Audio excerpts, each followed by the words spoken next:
Lestat, the kingdom heaven of the Caribbean, Haiti, the garden of God. I stood on the hilltop in the moonlight and I tried not to see this paradise. I tried to picture those I loved. Were they gathered still together in that fairy tale wood of monster trees, where I had seen my mother walking? If only I could see their faces or hear their voices. Marius, do not be the angry father. Help me. Help us all. I do not give in, but I am losing. I am losing my soul and my mind. My heart is already gone. It belongs to her. But they were beyond my reach. The great sweep of miles closed us off. I had not the power to overarch that distance. I looked instead on these verdant green hills now patched with tiny farms, a picture book world of flowers blooming in profusion, the red poinsettia as tall as trees, and the clouds, ever-changing, borne like the tall sailing ships on brisk winds. What had the first Europeans thought when they looked upon this fecund land surrounded by the sparkling sea, that this was the garden of God? And to think they had brought such death to it, the natives gone within a few short years, destroyed by slavery, disease, and endless cruelty. Not a single blood descendant remains of those peaceful beings who had breathed this balmy air, and plucked the fruit from the trees which ripened all year round, and thought their visitors gods, perhaps, who could not but return their kindness. Now below in the streets of Port-au-Prince, riots and death, and not of our making, merely the unchanging history of this bloody place, where violence has flourished for 400 years, as flowers flourish, through the vision of the hills rising into the mist, could break the heart. But we had done our work all right, she because she did it, and I because I did nothing to stop it. In the small towns strewn along the winding road that led to this wooded summit, towns of tiny pastel houses and banana trees growing wild, and the people so poor, so hungry, even now the women sang their hymns and, by the light of candles in the burning church, buried the dead. We were alone, far beyond the end of the narrow road where the forest grew again, hiding the ruins of this old house that had once overlooked the valley like a citadel. Centuries since the planters had left here, centuries since they danced and sang and drank their wine within these shadowed rooms, while the slaves wept. Over the brick walls the bougainvillea climbed, fluorescent in the light of the moon, and out of the flagstone floor a great tree had risen, hung with moon blossoms, pushing back with its gnarled limbs the last remnants of the old timbers that had once held the roof. Ah, to be here forever and with her, and for the rest to be forgotten, no death, no killing. She sighed, she said, this is the kingdom of heaven. In the tiny hamlet below, the women had run barefoot after the men with clubs in hand, and the voodoo priest had screamed his ancient curses as they caught him in the graveyard. I had left the scene of the carnage. I'd climbed the mountain alone, fleeing, angry, unable any longer to bear witness. And she had come after, finding me in this ruin, clinging to something that I could understand. The old iron gate, the rusted bell, the brick pillars swathed in vines, things fashioned by hands which had endured. Oh, how she had mocked me. The bell that had called the slave, she said, this was the dwelling place of those who drenched this earth in blood. Why was I hurt and driven here by the hymns of simple souls who had been exalted? Would that every such house had fallen to ruin? We had fought, really fought, as lovers fight. Is that what you want, she had said, not ever to taste blood again? I was a simple thing, dangerous, yes, but simple. I did what I did to stay alive. Oh, you sadden me. Such lies, such lies. What must I do to make you see? Are you so blind, so selfish? I glimpsed it again, the pain in her face, the sudden flash of hurt that humanized her utterly. I'd reached out for her, and for hours we had been in each other's arms, or so it seemed. And now the peace and the stillness, I walked back from the edge of the cliff, and I held her again.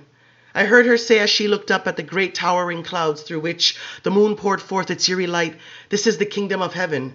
It did not matter anymore such simple things as lying down together, or sitting on a stone bench. Standing, my arms wound around her, this was pure happiness, and I drank the nectar again, her nectar, even though I'd been weeping, and thinking, ah, well, you are being dissolved as a pearl in wine. You're gone, you little devil, you're gone, you know, into her. You stood and watched them die, you stood and watched. There is no life without death, she whispered. I am the way now, the way to the only hope of life, without strife, that there may ever be. I felt her lips on my mouth, I wondered, would she ever do what she had done in the shrine? Would we lock together like that, taking the heated blood from each other? Listen to the singing in the villages, you can hear it. Yes, And then listen hard for the sounds of the city far below. Do you know how much death is in that city tonight? How many have been massacred? Do you know how many more will die at the hands of men if we do not change the destiny of this place? If we do not sweep it up into a new vision, do you know how long this battle has gone on? Centuries ago in my time, this had been the richest colony of the French crown. Rich in tobacco, indigo, coffee, fortunes had been made here in one season. And now the people picked at the earth barefoot, they walked through the dirt streets of their towns. Machine guns barked in the city of Port-au-Prince. The dead and colored cotton shirts lay in heaps on the cobblestones. Children gathered water in cans from the gutters. Slaves had risen, slaves had won, slaves had lost everything. But it is their destiny, their world, they who are human. She laughed softly. And what are we? Are we useless? How do we justify what we are? How do we stand back and watch what we are unwilling to alter? And suppose it is wrong, I said, and the world is worse for it, and it is all horror, finally, unrealizable, unexecutable, and what then? And all those men in their graves, the whole earth a graveyard, a funeral pyre, and nothing is better, and it's wrong, wrong. Who's to tell you it is wrong? I didn't answer. Marius? How scornfully she laughed. Don't you realize there are no fathers now, angry or not? There are brothers, and there are sisters, I said, and in each other we find our fathers and mothers. Isn't that so? Again she laughed, but it was gentle. Brothers and sisters, she said. Would you like to see your real brothers and sisters? I lifted my head from her shoulder. I kissed her cheek. Yes, I want to see them. My heart was racing again. Please, I said, even as I kissed her throat and her cheekbones and her closed eyes. Please. Drink again, she whispered. I felt her bosom swell against me. I pressed my teeth against her throat. And the little miracle happened again. The sudden breaking of the crust and the nectar poured into my mouth. A great hot wave consumed me. No gravity, no specific time or place. Akasha. Then I saw the redwood trees, the house with the lights burning in it. And in the high mountaintop room, the table and all of them around it, their faces reflected in the walls of dark glass, and the fire dancing, Marius, Gabriel, Louis, Armand, they're together, and they're safe. Am I dreaming this? They're listening to a red-haired woman, and I know this woman. I've seen this woman. She was in the dream of the red-haired twins. But I want to see this, these immortals gathered at the table. The young red-haired one, the one at the woman's side, I've seen her too, but she'd been alive then. At the rock concert, in the frenzy, I put my arm around her and looked into her crazed eyes. I'd kissed her and said her name, and it was as if a pit had opened under me, and I was falling down into those dreams of the twins that I could never really recall. Painted walls, temples. It all faded suddenly, Gabrielle, mother. Too late. I was reaching out. I was spinning through the darkness. You have all of my powers now. You need only time to perfect them. You can bring death. You can move matter. You can make fire. You are ready now to go to them. But we will let them finish their reverie, their stupid schemes and discussion. We will show them a little more of our power. Please, Akasha, please let's go to them. She drew away from me. She struck me. I reeled from the shock. Shuddering, cold, I felt the pain spread out through the bones of my face, as if her fingers were still splayed and pressed there. In anger, I bit down, letting the pain swell and then recede. In anger, I clenched my fists and did nothing. She walked across the old flags with crisp steps, her hair swaying as it hung down her back, and then she stopped at the fallen gate, her shoulders rising slightly, her back curved as if she were folding into herself. The voices rose. They reached a pitch before I could stop them, and then they lapsed back, like water receding after a great flood. I saw the mountains again around me. I saw the ruined house. The pain in my face was gone, but I was shaking. She turned and looked at me tensely, her face sharpened, and her eyes slightly narrowed. They mean so much to you, don't they? What do you think they will do or say? You think Marius will turn me from my course? I know Marius as you could never know him. I know every pathway of his reason. He is greedy as you are greedy. What do you think I am that I am so easily swayed? I was born a queen. I have always ruled. Even from the shrine I ruled. Her eyes were glazed suddenly. I heard the voices, a dull hum rising. I ruled if only in legend. If only in the minds of those who came to me and paid me tribute. Princes who played music for me, who brought me offerings and prayers. What do you want of me now? That for you I renounce my throne, my destiny. What answer could I make? You can read my heart, I said. You know what I want, that you go to them. That you give them a chance to speak on these things as you've given me the chance. They have words I don't have. They know things I don't know. Oh, but Lestat, I do not love them. I do not love them as I love you. So what does it matter to me what they say? I have no patience for them. But you need them. You said that you did. How can you begin without them? I mean, really begin, not with these backward villages. I mean in the cities where the people will fight. Your angels, that's what you call them. She shook her head sadly. I need no one, she said, except she hesitated, and then her face went blank with pure surprise. I made some little soft sound before I could stop myself, some little expression of helpless grief. I thought I saw her eyes dim, and it seemed the voices were rising again, not in my ears but in hers, and that she stared at me, but that she didn't see me. But I will destroy you all, if I have to, she said, vaguely, eyes searching for me, but not finding me. Believe me when I say it, for this time I will not be vanquished. I will not lapse back. I will see my dreams realized. I looked away from her through the ruined gateway over the broken edge of the cliff, and down over the valley. What would I have given to be released from this nightmare? Would I be willing to die by my own hand? My eyes were filled with tears, looking over the dark fields. It was cowardice to think of it. This was my doing. There was no escape now for me. Stark still, she stood, listening. And then she blinked slowly. Her shoulders moved as if she carried a great weight inside her. Why can you not believe in me? She said. Abandon it, I answered. Turn away from all such visions. I went to her and took hold of her arms. Almost groggily, she looked up. This is a timeless place we stand in, and those poor villages we've conquered, they are the same as they've been for thousands of years. Let me show you my world, Akasha. Let me show you the tiniest part of it. Come with me like a spy into the cities, not to destroy, but to see. Her eyes were brightening again. The lassitude was breaking. She embraced me, and suddenly I wanted the blood again. It was all I could think of, even though I was resisting it. Even though I was weeping at the pure weakness of my will, I wanted it. I wanted her, and I couldn't fight it. Yet my old fantasies came back to me, those long-ago visions in which I imagined myself waking her and taking her with me through the opera houses and the museums and the symphony halls, through the great capitals and their storehouses of all things beautiful and imperishable that men and women had made over the centuries, artifacts that transcended all evil, all wrongs, all fallibility of the individual soul. But what have I to do with such paltry things, my love? She whispered. And you would teach me of your world? Ah, such vanity. I am beyond time, as I have always been. But she was gazing at me now with the most heartbroken expression, sorrow. That's what I saw in her. I need you, she whispered, and for the first time her eyes filled with tears. I couldn't bear it. I felt the chills rise, as they always do. Had moments of surprising pain, but she put her fingers to my lips to silence me. Very well, my love, she said.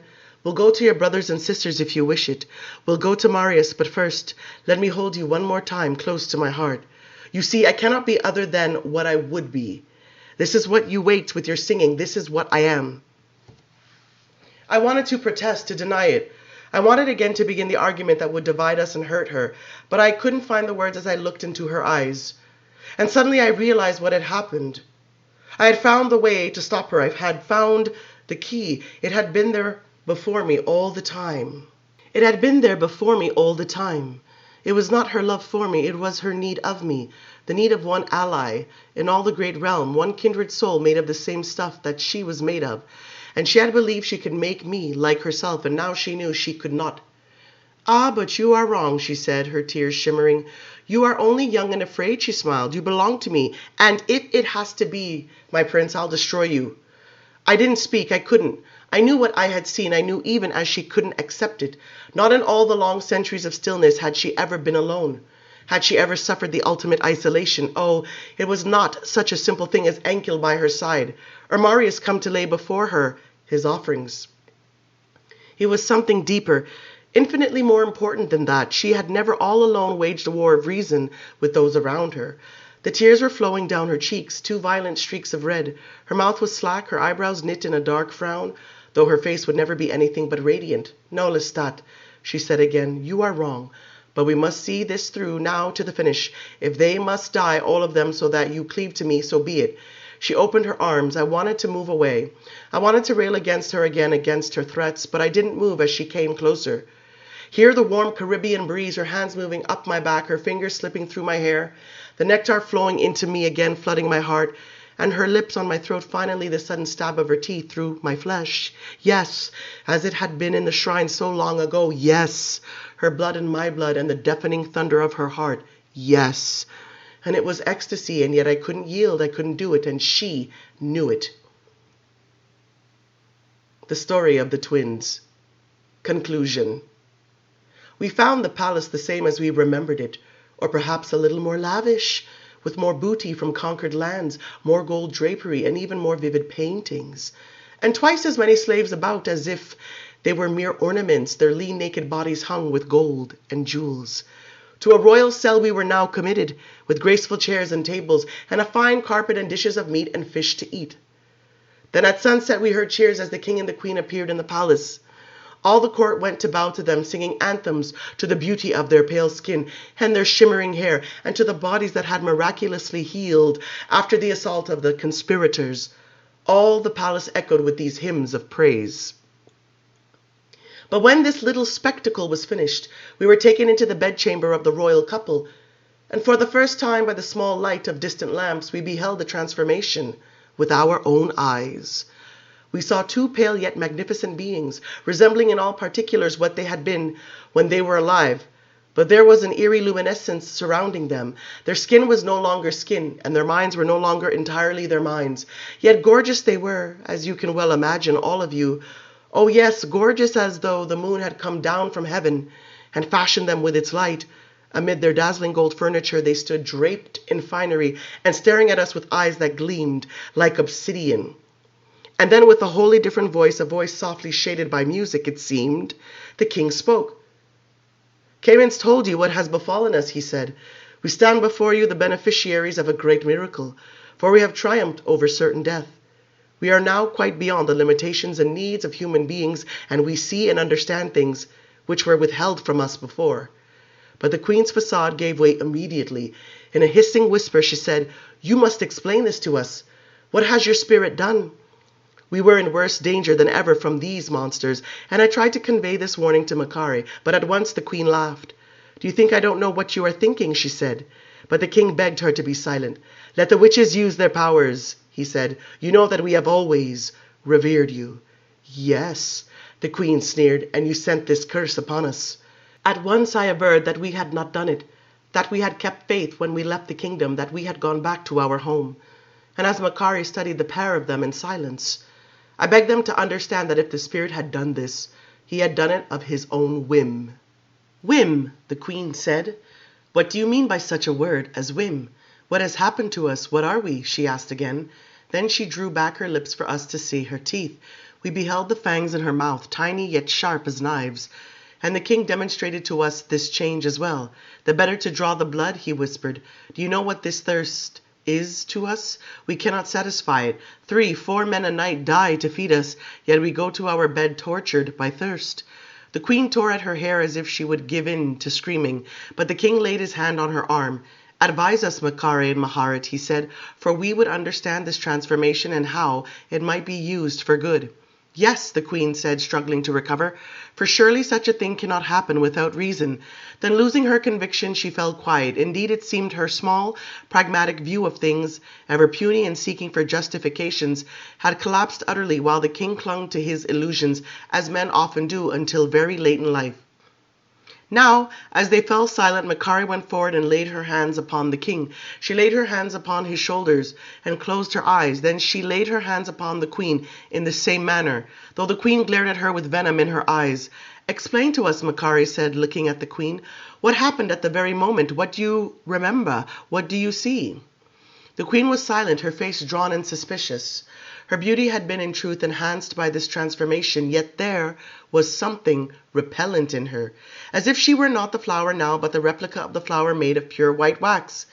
And as she grew reflective, she appeared somber and vicious, and instinctively I drew close to Maharet to protect her from what might take place. But then the queen spoke. They came to kill us, the traitors. They would blame it on the spirits, that was the plan. And all to eat the flesh again, the flesh of their mothers and fathers, and the flesh for which they loved to hunt. They came into the house and they stabbed me with their daggers, I, their sovereign queen. She paused as if seeing these things again before her eyes. I fell as they slashed at me, as they drove their daggers into my breast. One cannot live with such wounds as I received, and so as I fell to the floor, I knew that I was dead. Do you hear what I am saying? I knew that nothing could save me. My blood was pouring out onto the floor. But even as I saw it pooling before me, I realized I was not in my wounded body, that I had already left it, that death had taken me and was drawing me upwards, sharply, as if through a great tunnel to where I would suffer no more. I wasn't frightened. I felt nothing. I looked down and saw myself lying pale and covered with blood in that little house. Yet I did not care. I was free of it. But suddenly something took hold of me, took hold of my invisible being. The tunnel was gone. I was caught in a great mesh like a fisherman's net. With all my strength I pushed against it, and it gave with my strength, but it did not break, and it gripped me and held me fast, and I could not rise through it.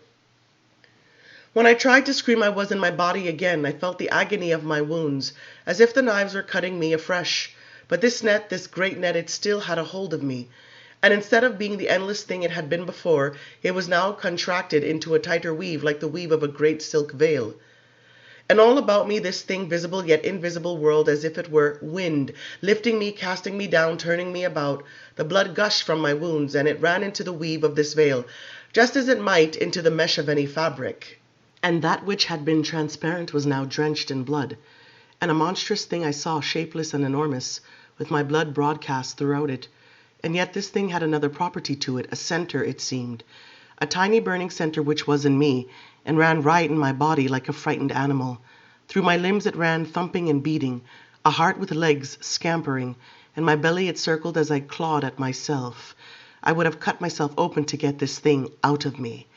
And it seemed the great invisible part of this thing, the blood mist that surrounded me and enveloped me, was controlled by this tiny center, twisting this way and that as it scurried within me, racing into my hands one moment and into my feet the next. Up my spine it ran.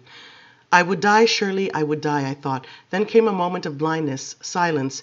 It had killed me, I was certain. I should rise again, should I not? Yet suddenly I opened my eyes. I sat up off the floor as if no attack had befallen me. And I saw so clearly Khayman, the glaring torch in his hand, the trees of the garden. Why, it was as if I had never truly seen such simple things for what they were. The pain was gone completely, from inside and from my wounds as well. Only the light hurt my eyes. I could not endure its brilliance. Yet I had been saved from death. My body had been glorified and made perfect. Except that... And there she stopped. She stared before her, indifferent for a moment. Then she said, "Khayman has told you all the rest." She looked to the king who stood beside her, watching her, trying to fathom the things she said, just as we tried to fathom them. "Your spirit," she said, "it tried to destroy us, but something else had happened. Some great power has intervened to triumph over its diabolical evil." Then again her conviction deserted her. The lies stopped on her tongue. Her face was suddenly cold with menace, and sweetly she said, "Tell us, witches, wise witches, you who know all the secrets, what is the name for what we are?" Maharet sighed. She looked at me. I knew she didn't want to speak now on this thing. And the old warning of the spirits came back. The Egyptian king and queen would ask us questions, and they would not like our answers. We would be destroyed. Then the queen turned her back. She sat down and bowed her head. And it was then, and only then, that her true sadness came to the fore. The king smiled at us wearily. "We are in pain, witches," he said. "We could bear the burden of this transformation if only we understood it better. You, who have communed with all things invisible, tell us what you know of such magic. Help us if you will, for you know that we never meant to harm you, only to spread the truth and the law." We did not dwell on the stupidity of this statement, the virtue of spreading the truth through wholesale slaughter, and so forth and so on, but Maharet demanded that the king now tell what he could recall. He spoke of things which you, all of you seated here, surely know, of how he was dying and how he tasted the blood from his wife which had covered his face, and of how his body quickened and wanted this blood, and then how he took it from his wife and she gave it, and then he became as she was. But for him there was no mysterious cloud of blood. There was no thing running rampant within him. The thirst, it's unbearable, he said to us. Unbearable. And he too bowed his head. We stood in silence for a moment looking at each other, Maharet and I, and as always Maharet spoke first. "We know no name for what you are," she said. "We know no stories of such a thing ever happening in this world before. But it's plain enough what took place." She fixed her eyes upon the queen. "As you perceived your own death, your soul sought to make its swift escape from suffering, as souls so often do. But as it rose, the spirit Amel seized it. This thing being invisible as your soul was invisible, and in the normal course of things you might have easily overcome, this earthbound entity and gone on to realms we do not know. But this spirit had long before wrought a change within himself, a change that was utterly new. This spirit had tasted the blood of humans whom he had pierced or tormented, as you yourself have seen him do, and your body lying there and full of blood despite its many wounds had life still. And so the spirit thirsting plunged down into your body, his invisible form still wedded to your soul. Still you might have triumphed, fighting off this evil thing as possessed persons often do, but now the tiny core of this spirit, the thing of matter which is the roaring center of all spirits, from which their endless energy comes, was suddenly filled with blood as never in the past. And so the fusion of blood and timeless tissue was 1,000,000 times magnified and accelerated, and blood flowed through all his body, both material and non-material, and this was the blood cloud that you saw. But it is the pain you felt which is most significant, this pain which traveled through your limbs, for surely as inevitable death came to your body, the spirit's tiny core merged with the flesh of your body, as its energy had already merged with your soul. It found some special place or organ in which matter merged with matter, as spirit had already merged with spirit, and a new thing was formed. Its heart and my heart, the queen whispered, they became one. And closing her eyes, she lifted her hand and laid it on her breast. We said nothing, for this seemed a simplification, and we did not believe the heart was the center of intellect or emotion. For us it had been the brain which controlled these things, and in that moment both Maharet and I saw a terrible memory, our mother's heart and brain thrown down and trampled in ashes and dust. But we fought this memory. It was abhorrent that this pain should be glimpsed by those who had been its cause. The king pressed us with a question. Very well, he said. You've explained what has happened to Akasha. The spirit is in her, core wedded perhaps to core, but what is in me? I felt no such pain, no such scurrying demon. I felt only the thirst when her bloodied hands touched my lips. He looked to his wife. The shame, the horror, they felt over the thirst was clear. But the same spirit is in you too, Maharet answered.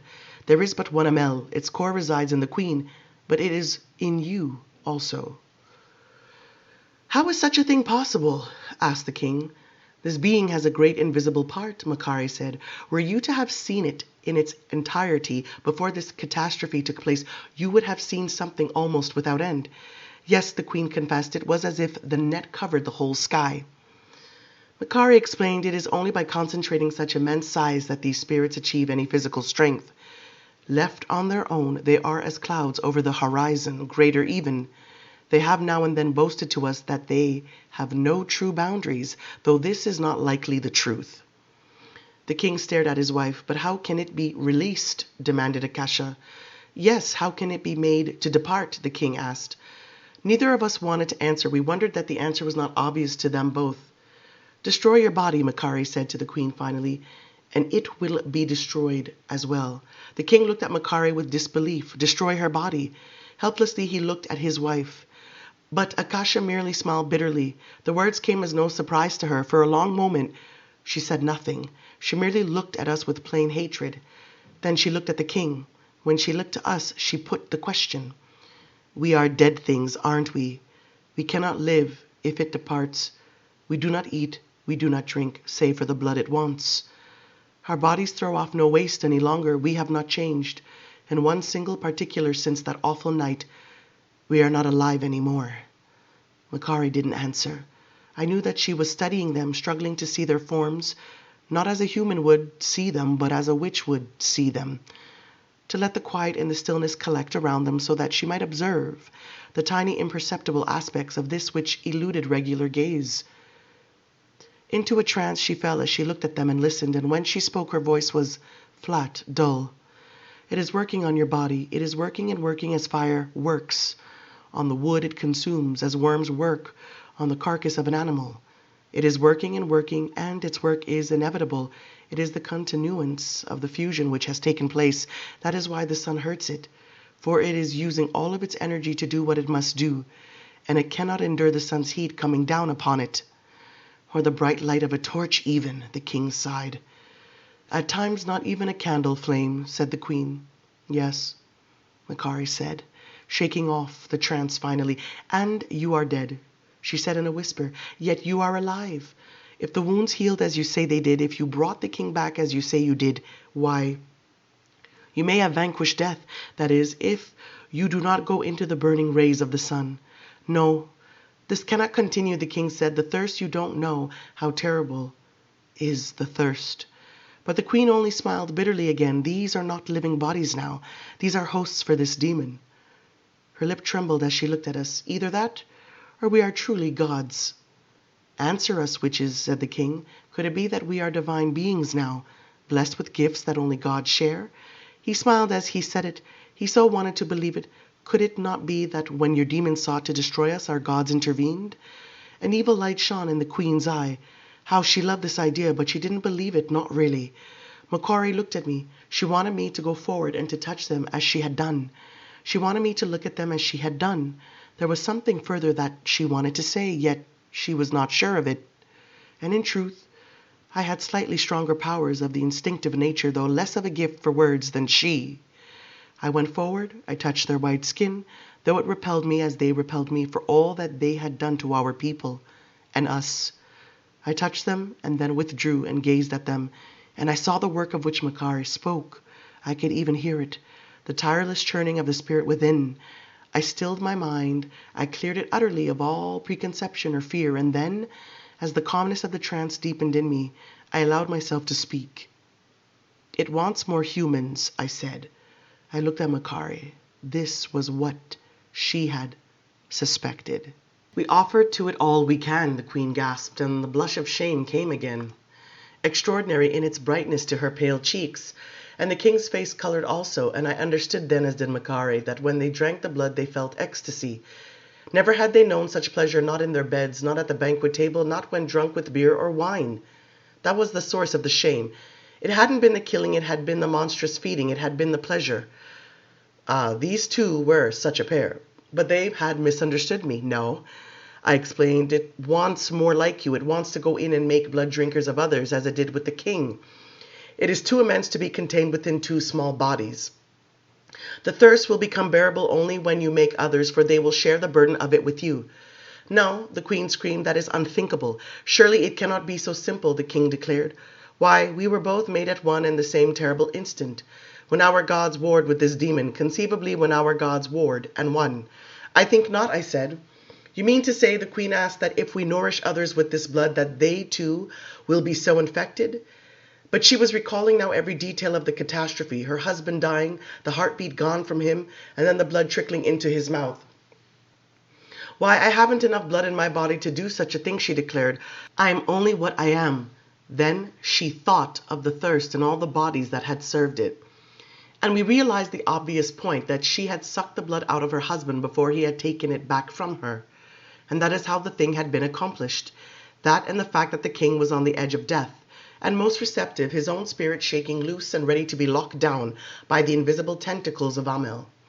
Of course, they read our thoughts, both of them. I don't believe what you say, said the king. The gods would not allow it. We are the king and queen of Kemet, burden or blessing. This magic has been meant for us. A moment of silence passed. Then he spoke again most sincerely. Don't you see, witches, this was destiny.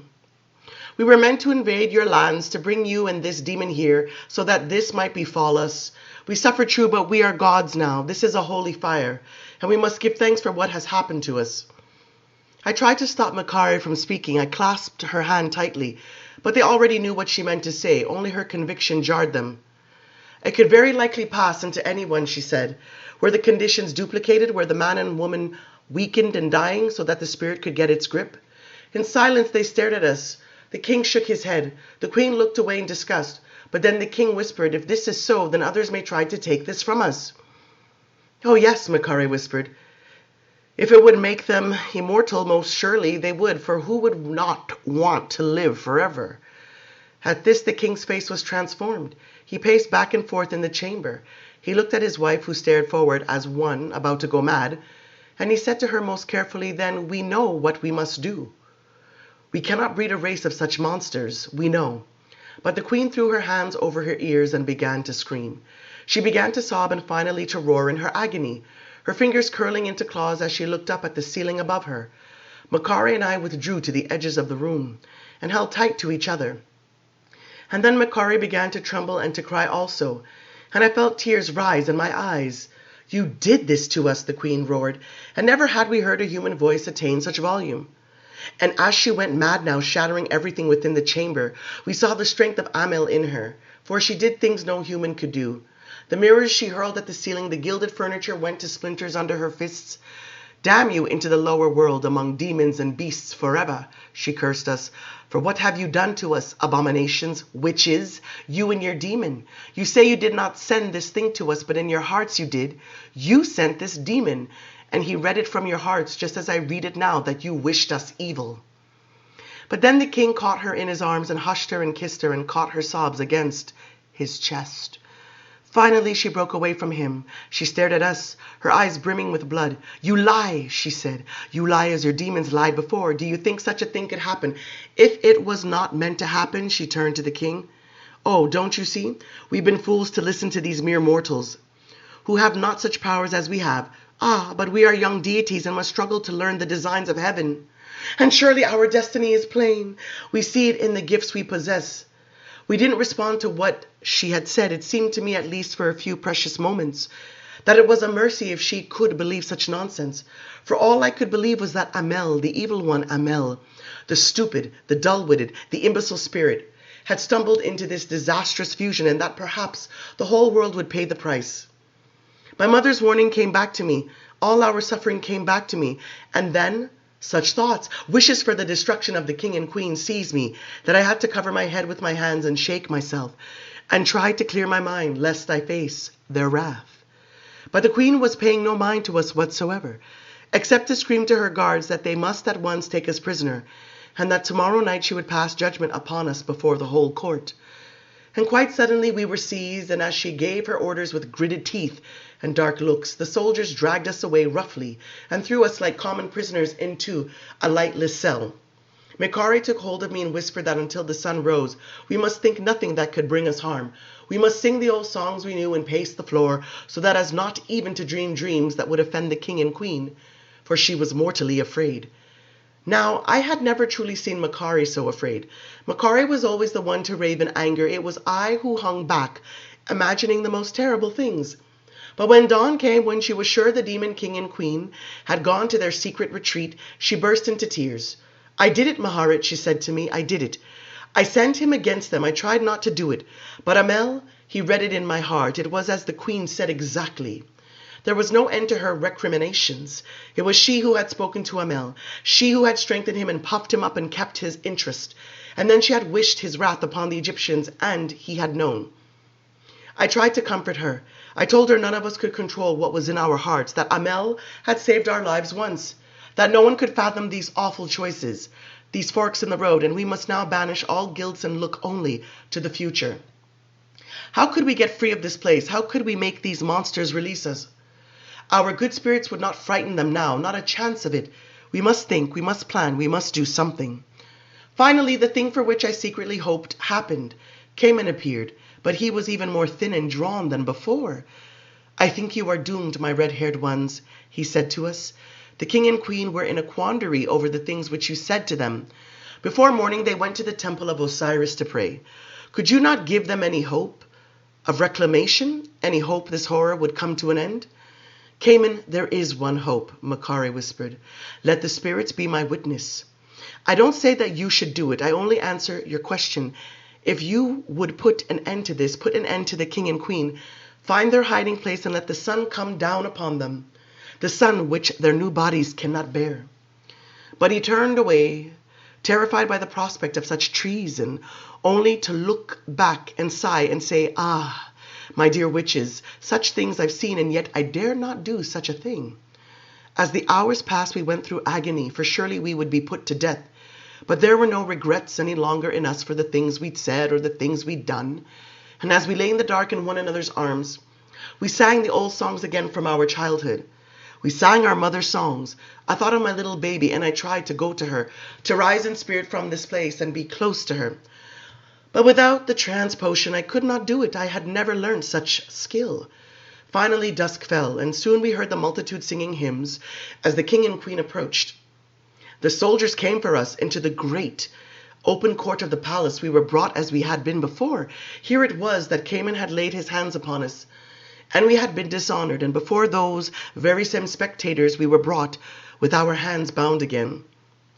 Only it was night, and the lamps burnt low in the arcades of the court, and an evil light played upon the gilded lotus blossoms of the pillars, and upon the painted silhouettes which covered the walls. At last the king and queen stepped upon the dais, and all those assembled fell to their knees. The soldiers forced us into the same subservience, and then the queen stepped forward and began to speak. In a quavering voice she told her subjects that we were monstrous witches, and that we had loosed upon this kingdom the demon which had only lately plagued Khayman, and tried its evil devilement upon the king and queen themselves. But lo, the great god Osiris, oldest of all the gods, stronger even than the god Ra, had cast down this diabolical force and raised up into celestial glory the king and the queen. But the great god could not look kindly upon the witches who had so troubled his beloved people, and he demanded now that no mercy be shown. Maharet, for your evil lies and your discourse with demons, the queen said, your tongue shall be torn from your mouth. And Maharet, for the evil which you have envisioned and sought to make us believe in, your eyes shall be plucked out, and all night you shall be bound together, so that you may hear each other's weeping, the one unable to speak, the other unable to see. And then at high noon tomorrow, in the public place before the palace, you shall be burnt alive for all the people to see. For behold, no such evil shall ever prevail against the gods of Egypt and their chosen king and queen, for the gods have looked upon us with benevolence and special favor. And we are as the king and queen of heaven, and our destiny is for the common good. I was speechless as I heard the condemnation. My fear, my sorrow lay beyond my reach. But Maharet cried out at once in defiance. She startled the soldiers as she pulled away from them and stepped forward. Her eyes were on the stars as she spoke, and above the shocked whispers of the court she declared, let the spirits witness, for theirs is the knowledge of the future, both what it would be and what I will. You are the queen of the damned, that's what you are. Your only destiny is evil, as well you know, but I shall stop you. If I must come back from the dead to do it, at the hour of your greatest menace, it is I who will defeat you. It is I who will bring you down. Look well upon my face, for you will see me again. And no sooner had she spoken this oath, this prophecy, than the spirits gathering began their whirlwind, and the doors of the palace were flung open, and the sands of the desert salted the air. Screams rose from the panic-stricken courtiers, but the queen cried out to her soldiers, cut out her tongue, as I have commanded you. And though the courtiers were clinging to the walls in terror, the soldiers came forward and caught hold of Maharet and cut out her tongue. In cold horror, I watched it happen. I heard her gasp as it was done, and then with astonishing fury she thrust them aside with her bound hands, and going down on her knees, snatched up the bloody tongue and swallowed it before they would tramp upon it or throw it aside. Then the soldiers laid hold of me.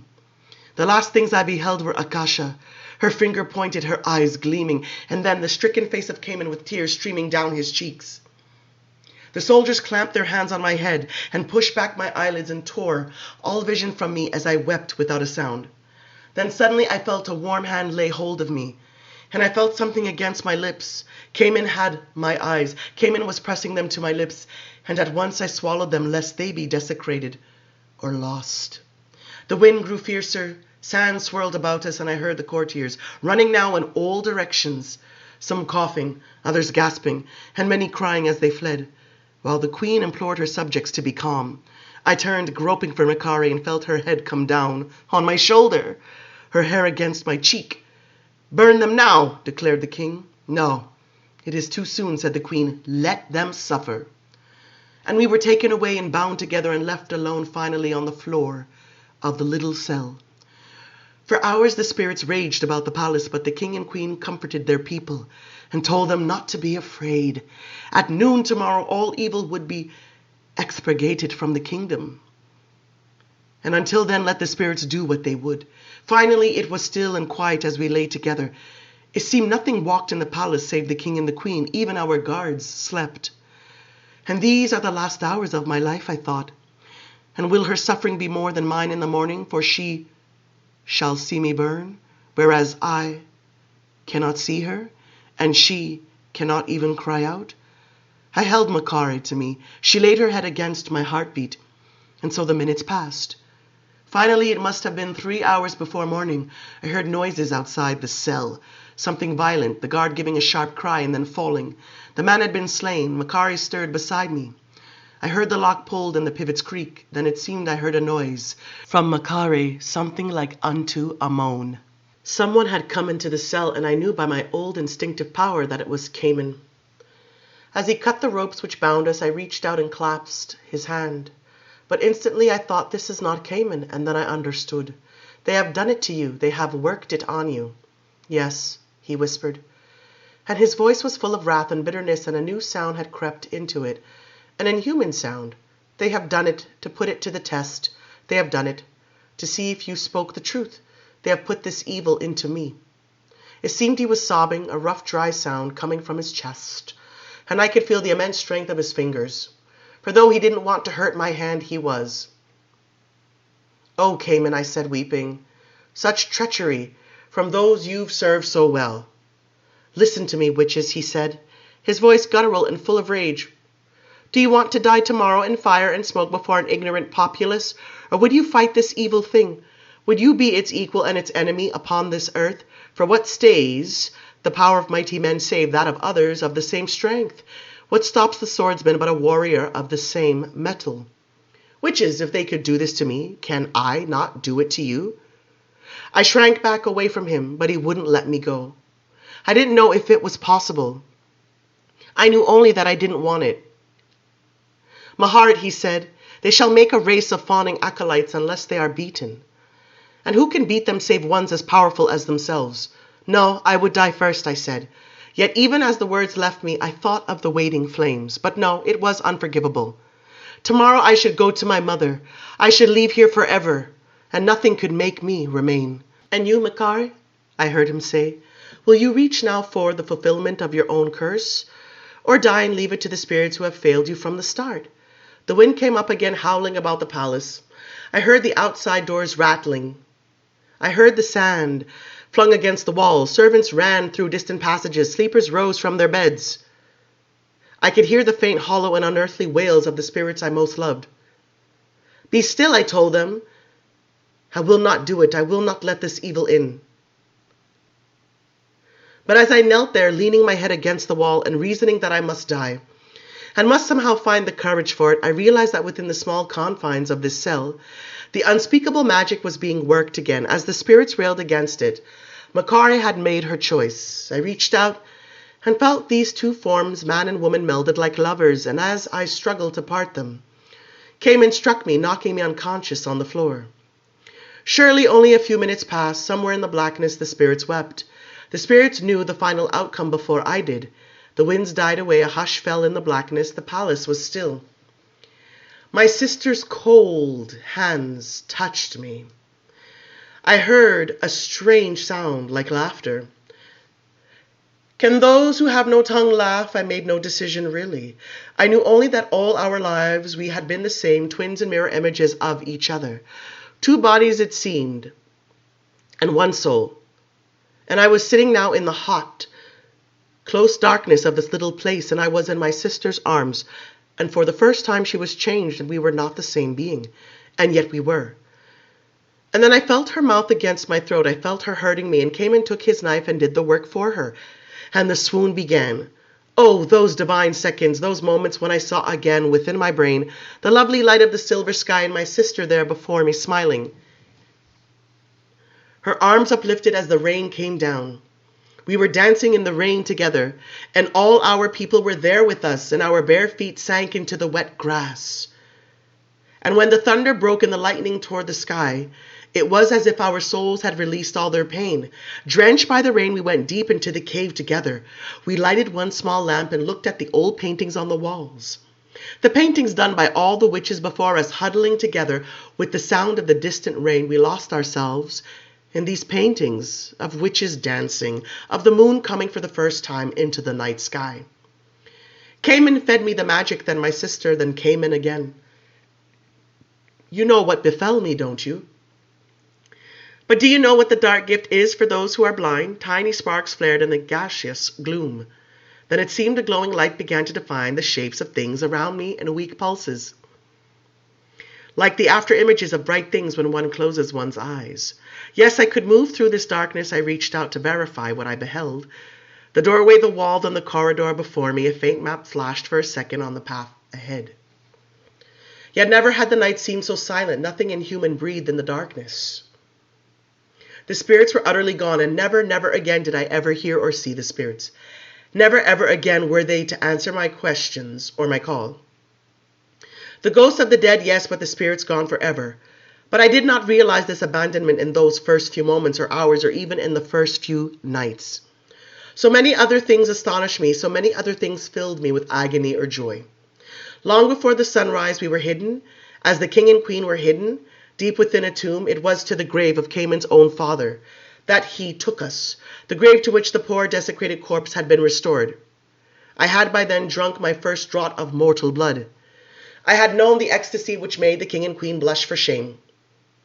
But I had not dared to steal the eyes of my victim. I had not even thought such a thing might work. It was 5 nights later that I made such a discovery, and saw as a blood drinker truly sees for the first time. By then we had fled the royal city. Moving north all night, and in place after place, Khayman had revealed the magic to various persons, declaring that they must rise up against the king and queen, for the king and queen would have them believe they alone had the power, which was only the worst of their many lies. Oh, the rage Khayman felt in those early nights. To any who wanted the power, he gave it, even when he was so weakened that he could scarce walk at our side. That the king and the queen should have worthy enemies, that was his vow. How many blood drinkers were created in those thoughtless weeks, blood drinkers who would increase and multiply and create the battles of which Khayman dreamed? But we were doomed in this first stage of the venture, doomed in the first rebellion, doomed in our escape. We were soon to be separated forever, Khayman, Maharet, and I. Because the king and queen, horrified at Khayman's defection, and suspecting that he had given us the magic, sent their soldiers after us, men who could search by day as well as night.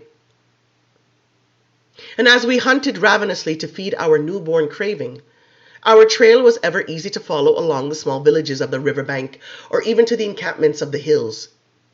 And finally, not a fortnight after we had fled the royal palace, we were caught by the mobs outside the gates of Saqqara, less than 2 nights' walk from the sea. If only we had reached the sea, if only we had remained together, the world had been born over again to us in darkness. Desperately we loved one another, desperately we had exchanged our secrets by the light of the moon. But a trap lay waiting for us at Saqqara, and though Khayman did manage to fight his way to freedom, he saw that he could not possibly save us, and went deep into the hills to wait his moment, but it never came. Maharet and I were surrounded, as you remember, as you have seen in your dreams. My eyes were torn from me again, and we feared the fire now, for surely that could destroy us, and we prayed to all things invisible for final release. But the king and the queen feared to destroy our bodies. They had believed Maharet's account of the one great spirit Amel who infected all of us, and they feared that whatever pain we might feel would then be felt by them. Of course, this was not so, but who could know it then?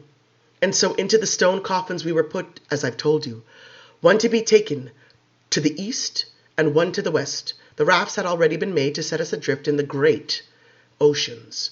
I had seen them even in my blindness. We were being carried away upon them, and I knew from the minds of my captors what they meant to do. I knew also that Khayman could not follow, for the march would go on by day as it had by night, and surely this was true. When I awoke, I was drifting on the breast of the sea. For 10 nights the raft carried me, as I've told you. Starvation and terror I suffered, lest the coffin sink to the bottom of the waters, lest I be buried alive forever, a thing that cannot die. But this did not happen, and when I came ashore, had last on the eastern coast of Lower Africa, I began my search for Maharet, crossing the continent to the west. For centuries I searched from one tip of the continent to the other. I went north in Europe. I traveled up and down along the rocky beaches, and even into the northern islands until I reached the farthest wastes of ice and snow. Over and over again, however, I journeyed back to my own village, and that part of the story I will tell you in a moment, for it is very important to me that you know it, as you will see. But during those early centuries, I turned my back upon Egypt. I turned my back upon the king and queen.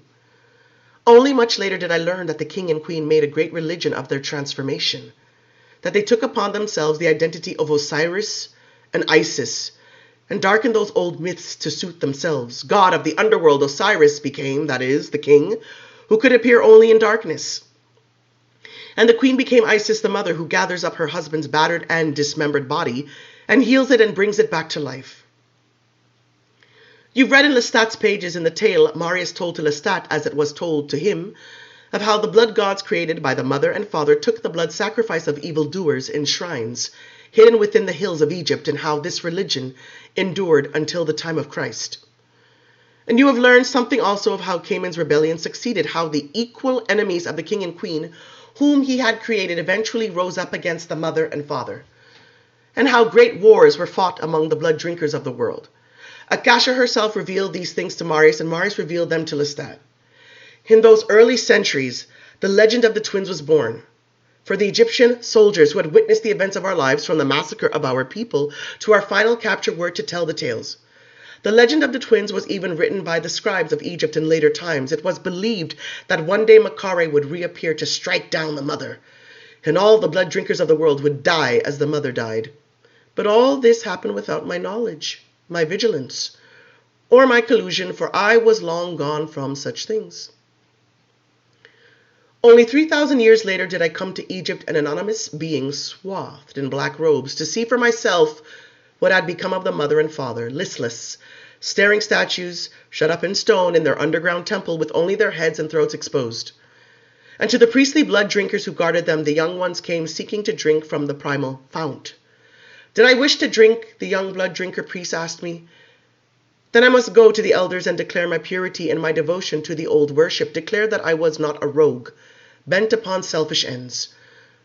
I could have laughed, but oh, the horror to see those staring things, to stand before them and whisper the names Akasha and Enkil, and see not a flicker within the eye, or the tiniest twitch of the white skin. And so they had been for as long as anyone could remember. And so the priest told me no one even knew anymore if the myths of the beginning were true. We, the very first children, had come to be called merely the first brood who had spawned the rebels. But the legend of the twins was forgotten, and no one knew the names Khayman or Maharet or Maharet. Only one time later was I to see them, the mother and the father. Another 1,000 years had passed. The great burning had just happened when the elder in Alexandria, as Lestat has told you, sought to destroy the mother and the father by placing them in the sun. They'd been merely bronzed by the day's heat, as Lestat told it. So strong had they become, for though we all sleep helplessly by day, the light itself becomes less lethal with the passage of time. But all over the world, blood drinkers had gone up in flames during those daylight hours in Egypt, while the very old ones had suffered and darkened, but nothing more. My beloved Eric was then 1,000 years. We lived together in India, and he was during those interminable hours severely burned. It took great draughts of my blood to restore him. I myself was bronzed only, and though I lived with great pain for many nights, there was a curious side effect to it. It was then easier for me to pass among human beings with this dark skin. Many centuries later, weary of my pale appearance, I was to burn myself in the sun deliberately. I shall probably do it again. But it was all a mystery to me the first time it happened. I wanted to know why I had seen fire and heard the cries of so many perishing in my dreams, and why others whom I had made beloved fledglings had died this unspeakable death. And so I journeyed from India to Egypt, which to me has always been a hateful place. And it was then I heard tell of Marius, a young Roman blood drinker, miraculously unburnt, who had come and stolen the mother and father and taken them out of Alexandria, where no one could ever burn them or us again. It was not difficult to find Marius, as I've told you. In the early years, we could never hear each other, but as time passed, we could hear the younger ones just as if they were human beings. In Antioch, I discovered Marius' house, a virtual palace where he lived a life of Roman splendor, though he hunted the dark streets for human victims in the last hours before dawn.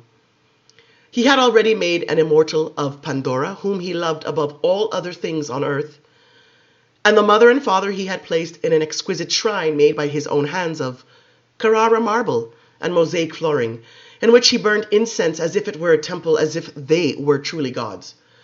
I waited for my moment. He and Pandora went to hunt, And then I entered the house, making the locks give way from the inside. I saw the mother and father darkened as I had been darkened, yet beautiful and lifeless as they'd been 1,000 years before. On a throne he'd placed them, and so they would sit for 2,000 years, as you all know. I went to them, I touched them, I struck them, they did not move. Then, with the long dagger, I made my test. I pierced the flesh of the mother, which had become an elastic coating as my flesh had become. I pierced the immortal body, which had become both indestructible and deceptively fragile. And my blade went right through her heart. From right to left I slashed with it, then stopped. Her blood poured viscous and thick for a moment. For a moment the heart ceased to beat, then the rupture began to heal. The spilt blood harkened like amber as I watched. But most significant, I had felt that moment when the heart failed to pump the blood. I had felt the dizziness, the vague disconnection, the very whisper of death. No doubt, all through the world blood drinkers had felt it, perhaps the young ones strongly, a shock which knocked them off their feet. The core of Amel was still within her, the terrible burning and the dagger. These things proved that the life of the blood drinkers resided within her body, as it always would. I would have destroyed her then if it had not been so. I would have cut her limb from limb, for no span of time could ever cool my hatred for her, my hatred for what she had done to my people, for separating Maharet from me, Maharet my other half, Maharet my own self. How magnificent it would have been if the centuries had schooled me in forgiveness, if my soul had opened to understand all the wrongs done me and my people. But I tell you, it is the soul of humankind which moves towards perfection over the centuries, the human race which learns with each passing year how better to love and forgive. I am anchored to the past by chains I cannot break. Before I left, I wiped away all trace of what I had done. For an hour perhaps I stared at the two statues, the two evil beings who had so long ago destroyed my kindred, and brought such evil upon me and my sister, and who had known such evil in return. But you did not win finally, I said to Akasha. You and your soldiers and their swords. For my child Miriam survived to carry the blood of my family and my people forward in time, and this, which may mean nothing to you, as you sit there in silence, means all things to me. And the words I spoke were true, but I will come to the story of my family in a moment. Let me deal now with Akasha's one victory, that Maharet and I were never united again. For as I have told you, never in all my wanderings did I ever find a man, woman, or blood drinker who gazed upon Maharet or heard her name. Through all the lands of the world I wandered at one time or another, searching for Maharet, but she was gone from me as if the great western sea had swallowed her. And I was as half a being reaching out always for the only thing which can render me complete. Yet in the early centuries I knew Maharet lived. There were times when the twin I was felt the suffering of the other twin. In dark dreamlike moments I knew inexplicable pain. But these are things which human twins feel for each other as my body grew harder, as the human in me melted away and this more powerful and resilient, immortal body grew dominant. I lost the simple human link with my sister, yet I knew that she was alive. I spoke to my sister as I walked the lonely coast, glancing out over the ice-cold sea. And in the grottos of Mount Carmel, I made our story in great drawings, all that we had suffered, the panorama which you beheld in the dreams. Over the centuries, many mortals were to find that grotto, and to see those paintings, and then they would be forgotten again, to be discovered anew. Then finally, in this century, a young archaeologist, hearing tell of them, climbed Mount Carmel one afternoon with a lantern in his hand, and when he gazed on the pictures that I had long ago made, his heart leapt because he had seen these very same images on a cave across the sea above the jungles in Peru. It was years before his discovery was known to me. He had traveled far and wide with his bits and pieces of evidence, photographs of the cave drawings from both the old world and the new, and a vase he found in the storage room of a museum, an ancient artifact from those dim forgotten centuries when the legend of the twins was still known. I cannot tell you the pain and happiness I experienced when I looked at the photographs of the pictures he had discovered in a shallow cave in the New World. For Maharet had drawn there the very same things that I had drawn, the brain, the heart, and the hand, so much like my own, had given expression to the same images of suffering and pain. Only the smallest differences existed, but the proof was beyond denial. Maharet's bark had carried her over the great western ocean to a land unknown in our time.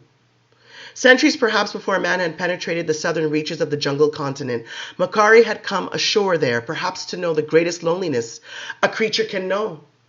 How long had she wandered among birds and beasts before she'd seen a human face? Had it been centuries or millennia, this inconceivable isolation, or had she found mortals at once to comfort her or run from her in terror? I was never to know. My sister may have lost her reason long before the coffin which carried her ever touched the South American shore. All I knew was that she had been there, and thousands of years ago she had made those drawings, just as I had made my own. Of course, I lavished wealth upon this archaeologist. I gave him every means to continue his research into the legend of the twins. And I myself made the journey to South America with Eric and Mayel beside me. I climbed the mountain in Peru by the light of the moon and saw my sister's handiwork for myself. So ancient these paintings were, surely they had been done within 100 years of our separation and very possibly less. But we were never to find another shred of evidence that Maharet lived or walked in the South American jungles, or anywhere else in this world. Was she buried deep in the earth beyond where the call of Mayel or Eric could reach her? Did she sleep in the depths of some cave, a white statue staring mindlessly as her skin was covered with layer upon layer of dust? I cannot conceive of it. I cannot bear to think on it. I know only as you know now that she has risen. She has waked from her long slumber. Was it the songs of the vampire Lestat that waked her? Those electronic melodies that reached the far corners of the world? Was it the thoughts of the thousands of blood drinkers who heard them, interpreted them, and responded to them? Was it Marius' warning that the mother walks? Perhaps it was some dim sense collected from all these signals that the time had come to fulfill the old curse. I cannot tell you. I know only that she moves northward, that her course is erratic, and that all efforts on my part through Eric and Mayel to find her have failed. It is not me she seeks. I am convinced of it. It is the mother, and the mother's wanderings throw her off course. But she will find the mother, if that is her purpose. She will find the mother. Perhaps she will come to realize that she can take to the air as the mother can, and she will cover the miles in the blink of an eye when that discovery is made. But she will find the mother. I know it. And there can be but one outcome. Either Maharet will perish or the mother will perish, and with the mother so shall all of us. Maharet's strength is equal to mine, if not greater. It is equal to the mother's, and she may draw from her madness a ferocity which no one can now measure or contain. I am no believer of curses, no believer of prophecy. The spirits that taught me the validity of such things deserted me thousands of years ago. But Maharet believed the curse when she uttered it. It came from the depths of her being. She set it into motion. And her dreams now speak only of the beginning of the sources of her rancor, which surely feed the desire for revenge. Maharet may bring about the fulfillment, and it may be the better thing for us all. And if she does not destroy Akasha, if we do not destroy Akasha, what will be the outcome? We know now what evils the mother has already begun to do. Can the world stop this thing if the world understands nothing of it? That it is immensely strong, yet certainly vulnerable, with the power to crush, yet skin and bone, that can be pierced or cut? This thing that can fly and read minds and make fire with its thoughts, yet can be burnt itself? How can we stop her and save ourselves? That is the question. I want to live as I have always wanted it. I do not want to close my eyes on this world. I do not want those I love to come to harm. Even the young ones who must take life, I struggle in my mind to find some way to protect them. Is this evil of me, or are we not a species? And do we not share the desire of any species to live on? Hearken to everything that I've told you of the mother, to what I've said of her soul, and of the nature of the demon that resides in her, its core wedded to her core. Think on the nature of this great invisible thing which animates each one of us, and every blood drinker who has ever walked. We are as receptors for the energy of this being, as radios are receptors for the invisible waves that bring sound. Our bodies are no more than shells for this energy. We are, as Marius so long ago described it, blossoms on a single vine. Examine this mystery, for if we examine it closely, perhaps we can yet find a way to save ourselves. And I would have you examine one thing further in regard to it, perhaps the single most valuable thing which I have ever learned. In those early times when the spirit spoke to my sister and me on the side of the mountain, what human being would have believed that the spirits were irrelevant things? Even we were captives of their power, thinking it our duty to use the gifts we possess for the good of our people, just as Akasha would later believe. For thousands of years after that, the firm belief in the supernatural has been part of the human soul. There were times when I would have said it was natural, chemical, and indispensable ingredient in the human makeup, something without which humans could not prosper, let alone survive. Again and again, we have witnessed the birth of cults and religions, the dreary proclamations of apparitions and miracles, and the subsequent promulgation of the creeds inspired by these events. Travel the cities of Asia and Europe, behold the ancient temples still standing, and the cathedrals of the Christian God in which his hymns are still sung. Walk through the museums of all countries. It is religious painting and sculpture that dazzles and humbles the soul. How great seems that achievement, the very machinery of culture dependent upon the fuel of religious belief. Yet what has been the price of that faith which galvanizes countries and sends army against army, which divides up the map of nations into victor and vanquished, which annihilates the worshippers of alien gods? But in the last few hundred years, a true miracle has happened, which has nothing to do with spirits or apparitions, or voices from the heavens telling this or that zealot what he must now do. We have seen in the human animal a resistance, finally, to the miraculous, a skepticism regarding the works of spirits or those who claim to see them and understand them and speak their truths. We have seen the human mind slowly abandon the traditions of law based upon revelation to seek ethical truths through reason, and a way of life based upon respect for the physical and the spiritual as perceived by all human beings. And with this loss of respect for supernatural intervention, with this credulity of all things divorced from the flesh, has come the most enlightened age of all. For men and women seek for the highest inspiration, not in the realm of the invisible, but in the realm of the human, the thing which is both flesh and spirit, invisible and visible, earthly and transcendent. The psychic, the clairvoyant, the witch, if you will, is no longer of value. I am convinced of it. The spirits can give us nothing more. In sum, we have outgrown our susceptibility to such madness, and we are moving to a perfection that the world has never known. The Word has been made flesh at last, to quote the old biblical phrase, with all its mystery, but the Word is the word of reason. And the flesh is the acknowledgement of the needs and the desires which all men and women share. And what would our Queen do for this world with her intervention? What would she give it? She whose very existence is now irrelevant. She whose mind has been locked for centuries in a realm of unenlightened dreams. She must be stopped. Marius is right. Who could disagree with him? We must stand ready to help Maharet, not to thwart her, even if it means the end for us all. But let me lay before you now the final chapter of my tale, in which lies the fullest illumination of the threat that the mother poses to us all. As I've already said, Akasha did not annihilate my people. They lived on in my daughter Miriam and in her daughters and those daughters born to them. Within 20 years, I had returned to the village where I'd left Miriam, and found her a young woman who had grown up on the stories that would become the legend of the twins. By the light of the moon, I took her with me up the mountain and revealed to her the caves of her ancestors, and gave her the few necklaces and the gold that was still hidden deep within the painted grottos where others feared to go. And I told Miriam all the stories of her ancestors which I knew, but I adjured her, stay away from the spirits, stay away from all dealings with things invisible, whatever people call them, and especially if they are called gods. Then I went to Jericho, for there in the crowded streets it was easy to hunt for victims, for those who wished for death and would not trouble my conscience, and easy to hide from prying eyes. But I was to visit Miriam many times over the years, and Miriam gave birth to 4 daughters and 2 sons. And these gave birth in turn to some 5 children who lived to maturity. And of these 5, 2 were women, and of those women, 8 different children were born. And the legends of the family were told by their mothers to these children.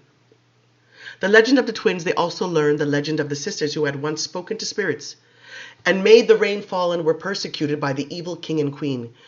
200 years later, I wrote down for the first time all the names of my family, for they were an entire village now, and it took 4 whole clay tablets for me to record what I knew. I then filled tablet after tablet with the stories of the beginning, of the women who had gone back to the time before the moon. And though I wandered sometimes for a century away from my homeland, searching for Maharet, hunting the wild coasts of northern Europe, I always came back to my people, and to my secret hiding places in the mountains, and to my house in Jericho. And I wrote down again the progress of the family, which daughters had been born, and the names of those daughters born to them. Of the sons, too, I wrote in detail of their accomplishments and personalities, and sometime heroism, as I did with the women, but of their offspring, no. It was not possible to know if the children of the men were truly of my blood and of my people's blood. And so the thread became matrilineal, as it has always been since. But never, never in all this time did I reveal to my family the evil magic which had been done to me. I was determined that this evil should never touch the family, and so if I used my ever-increasing supernatural powers, it was in secret, and in ways that could be naturally explained. By the third generation, I was merely a kinswoman who had come home after many years in another land. And when and if I intervened to bring gold or advice to my daughters, it was as a human being might do it, and nothing more. Thousands of years passed as I watched the family in anonymity, only now and then playing the long-lost kinswoman to come into this or that village or family gathering and hold the children in my arms. But by the early centuries of the Christian era, another concept had seized my imagination, and so I created the fiction of a branch of the family, which kept all its records, for there were now tablets and scrolls in abundance, and even bound books. And in each generation of this fictional branch there was a fictional woman to whom the task of record-keeping was passed. The name of Maharet came with the honor, and when time demanded it, old Maharet would die, and young Maharet would inherit the task. And so I myself was within the family, and the family knew me, and I knew the family's love. I became the writer of letters, the benefactor, the unifier, the mysterious yet trusted visitor who appeared to heal breaches and right wrongs.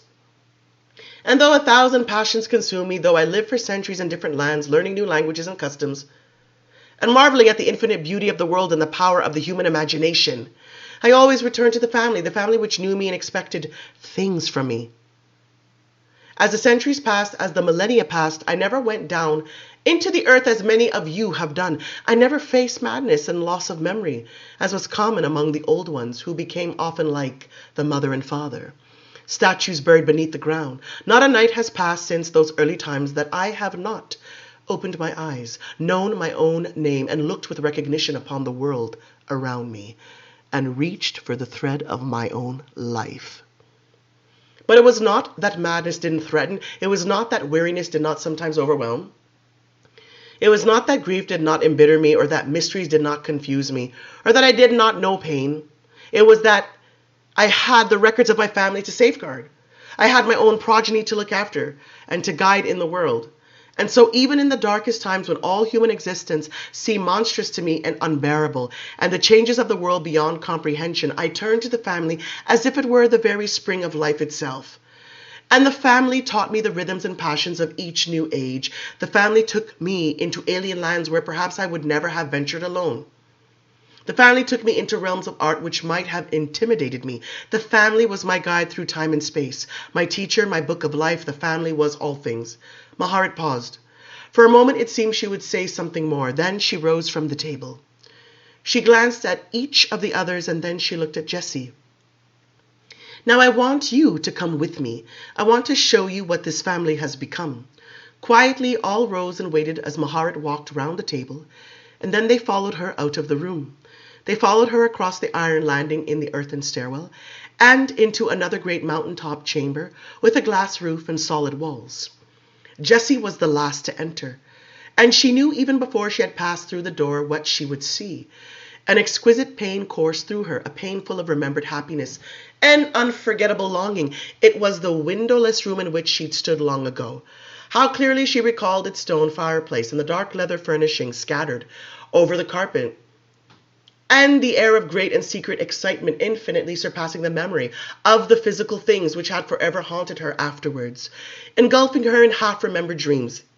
Yes, there, the great electronic map of the world with its flattened continents, covered with thousands and thousands of tiny glowing lights, and the other 3 walls so dark seemingly covered by a fine black wire mesh, until you realized what you were seeing, an endless ink-drawn vine crowding every inch between floor and ceiling, growing from a single root in one corner into a million tiny swarming branches, each branch surrounded by countless carefully inscribed names. A gasp rose from Marius as he turned about, looking from the great glowing map to the dense and delicately drawn family tree. Armand gave a faint, sad smile also, while Maël scowled slightly, though he was actually amazed. The others stared in silence. Eric had known these secrets. Louis, the most human of them all, had tears standing in his eyes. Daniel gazed in undisguised wonder, while Khayman, his eyes dulled as if with sadness, stared at the map as if he did not see it, as if he were still looking deep into the past. Slowly Gabrielle nodded. She made some little sound of approval, of pleasure. The great family, she said in simple acknowledgement. As she looked at Maharet, Maharet nodded. She pointed to the great sprawling map of the world behind her, which covered the south wall. Jessie followed the vast swelling procession of tiny lights that moved across it, out of Palestine, spreading all over Europe and down into Africa and into Asia, and then finally to both continents of the New World.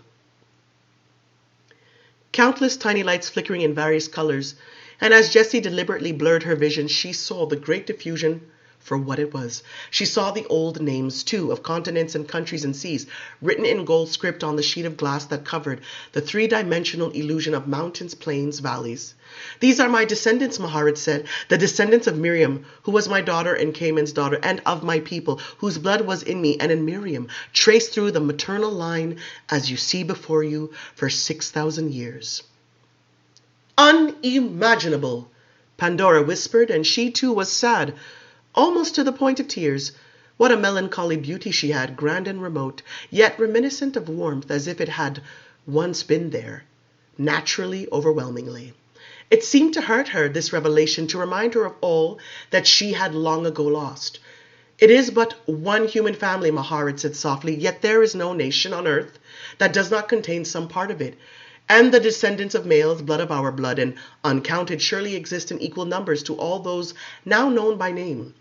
Many who went into the waste of Great Russia and into China and Japan and other dim regions were lost to this record, as are many of whom I lost track over the centuries for various reasons. Nevertheless, their descendants are there. No people, no race, no country does not contain some of the great family. The great family is Arab, Jew, Anglo, African, it is Indian, it is Mongolian, it is Japanese and Chinese. In some, the great family is the human family. Yes, Marius whispered. Remarkable to see the emotion in his face, the faint blush of human color again, and the subtle light in the eyes that always defies description. One family in all families, he said. He went towards the enormous map and lifted his hands irresistibly as he looked up at it, studying the course of lights moving over the carefully modeled terrain. Jessie felt the atmosphere of that long-ago night enfold her, and then unaccountably those memories, flaring for an instant, faded as though they didn't matter anymore. She was here with all the secrets. She was standing again in this room. She moved closer to the dark, fine engraving on the wall. She looked at the myriad tiny names, inscribed in black ink. She stood back and followed the progress of one branch, one thin, delicate branch, as it rose slowly to the ceiling through 100 different forks and twists. And through the dazzle of all her dreams fulfilled now, she thought lovingly of all those souls who had made up the great family that she had known, of the mystery of heritage and intimacy. The moment was timeless, quiet for her. She didn't see the white faces of her new kin, the splendid immortal forms caught in their eerie stillness. Something of the real world was alive still for her now, something that evoked awe and grief and perhaps the finest love she had ever been capable of. And it seemed for one moment that natural and supernatural possibility were equal in their mystery. They were equal in their power, and all the miracles of the immortals could not outshine this vast and simple chronicle, the great family.